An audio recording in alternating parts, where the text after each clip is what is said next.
Strategy is something we want to kind of drill into a little bit today. Um, but I think a lot of people they see that, they hear that, and they wonder, okay, sure, I need to be strategic with my payroll, but what does that mean? What does strategic payroll actually mean? In its most simplest terms, strategic payroll is value adding. It's not the monotonous keystrokes, data entry, and all of those kind of things. It is adding value to a business. Welcome to the future of payroll and workforce management insights by HR.com, your go-to resource for insights into payroll and workforce management.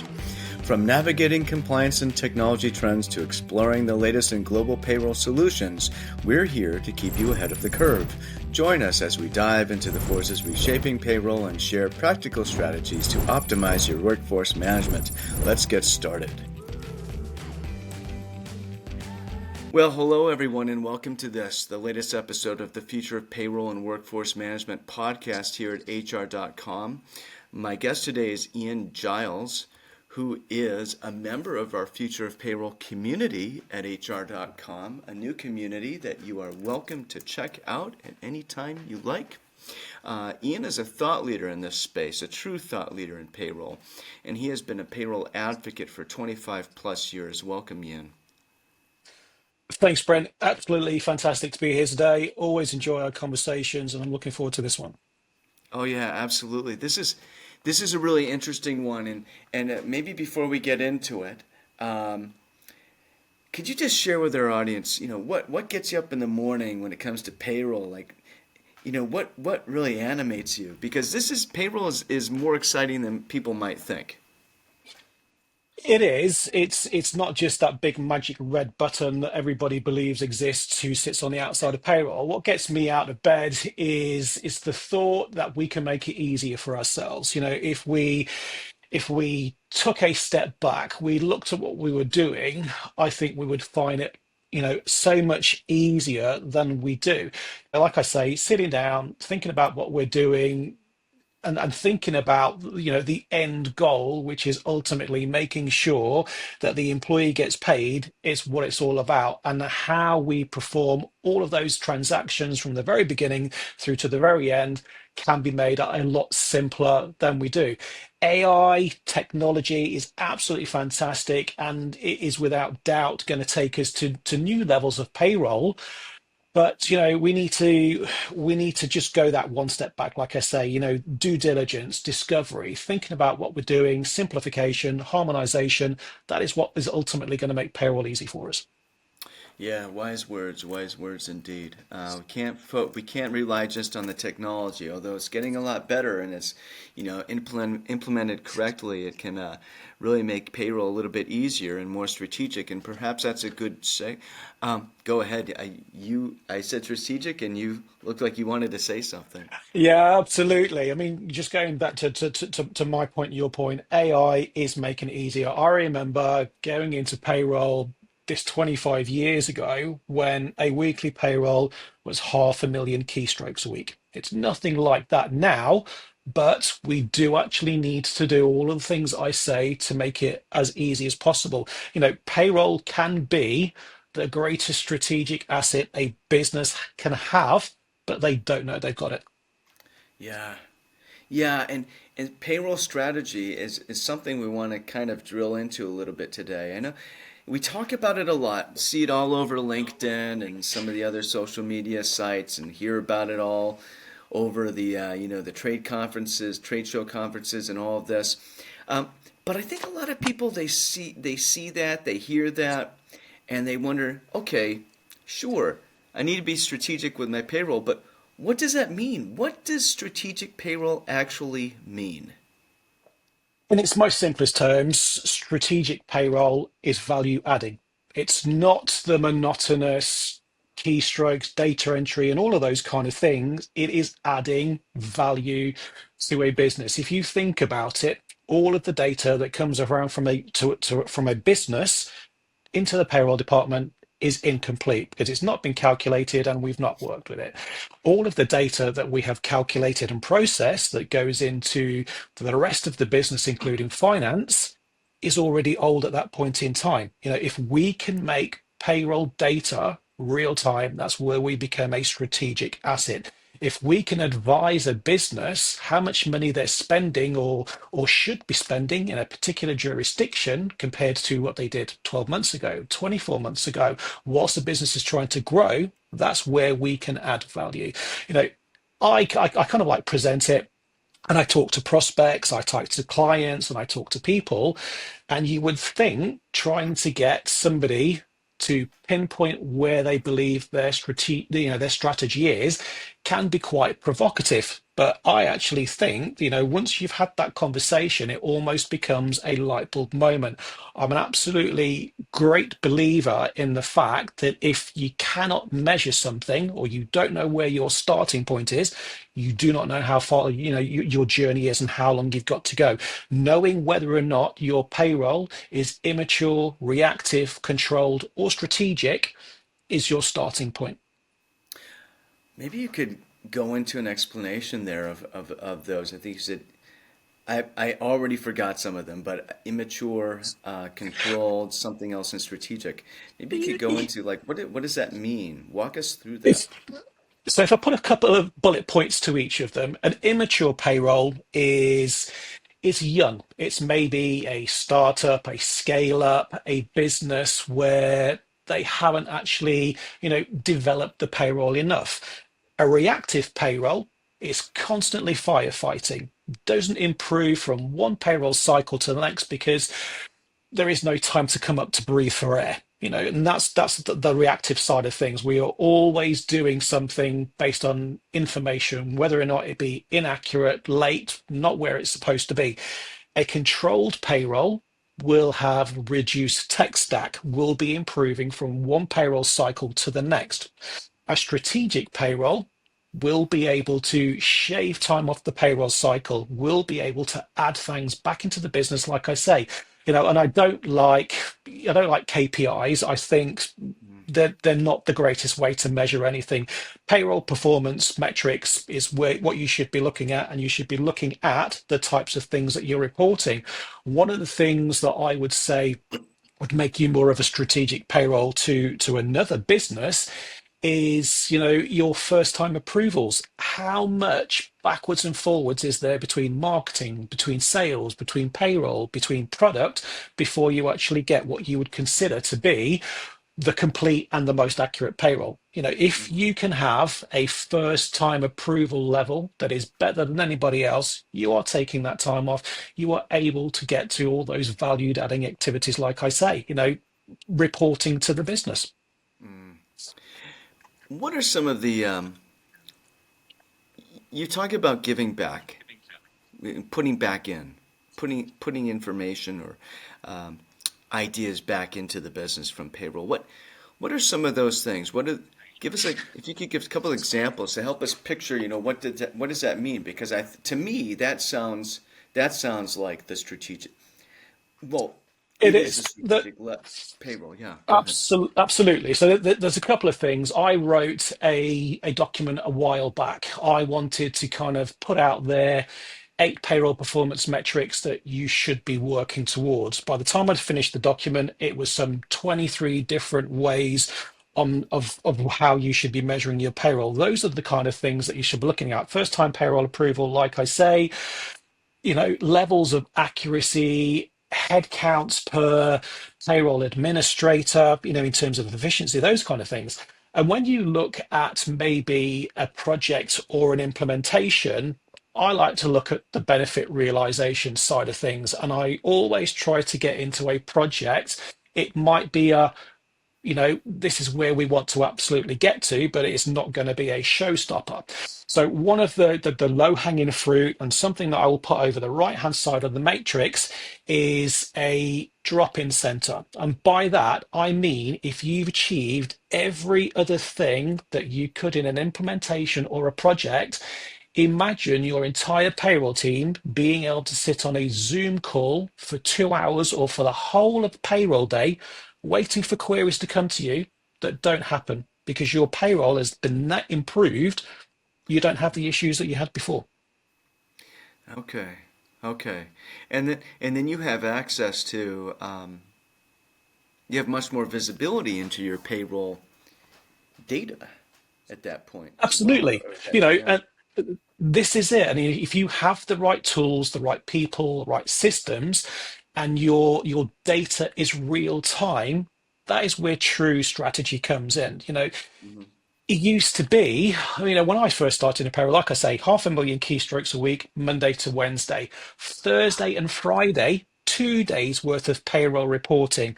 And I can tell you now, of the 20 or 30 people that I used to email all that data, five of them read it. I got to a point in time where I stopped sending it and I didn't get emails to say, where's my data? That's how important payroll data was back in the day. Wow. Now it can actually be the difference between having a successful business and not.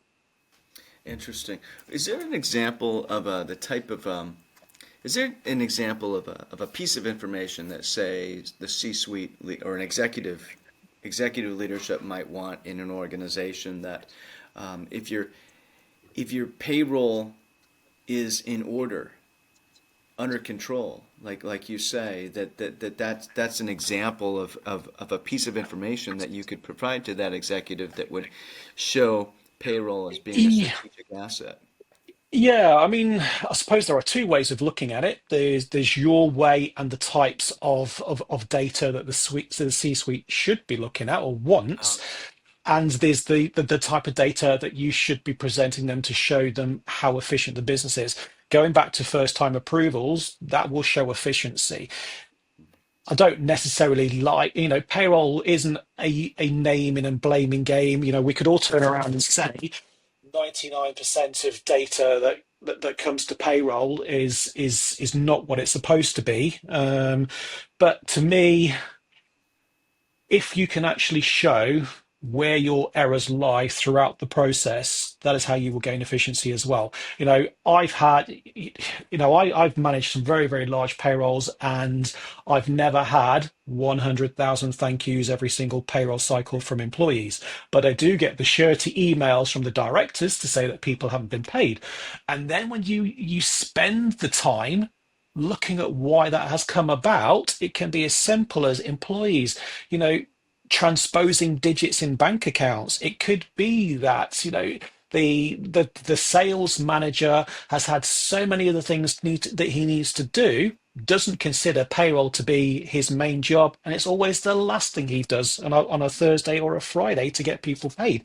This is where we need to look at it. And if we can actually show where issues are, then great. If we can have the right grown up conversations with people and show them what we can do to improve, you will see those numbers, those metrics changing on a monthly basis. And hopefully, you will see some form of improvement.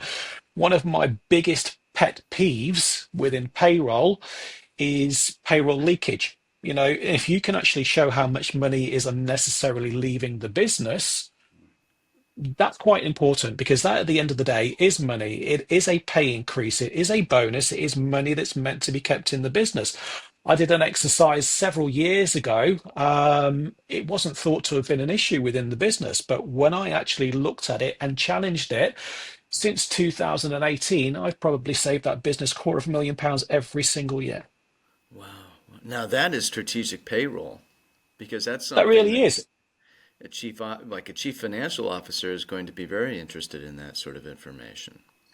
Absolutely, and it took a while to actually to work it all out because there were some stakeholders that needed to be engaged with. There were lots of conversations to take place, but Y was presented with a monthly payroll, and when I actually looked at it, the way to save that £250,000 a year was to just simply change the payroll cycle from monthly to weekly. There are lots of things that you can do. Like I say, it's knowing where to start. It's determining where you want to go, what you want to achieve. There are lots of quick wins. There are lots of long-term projects, but it is all about working together. At the end of the day, like I say, it's the difference between a successful business and a closed business.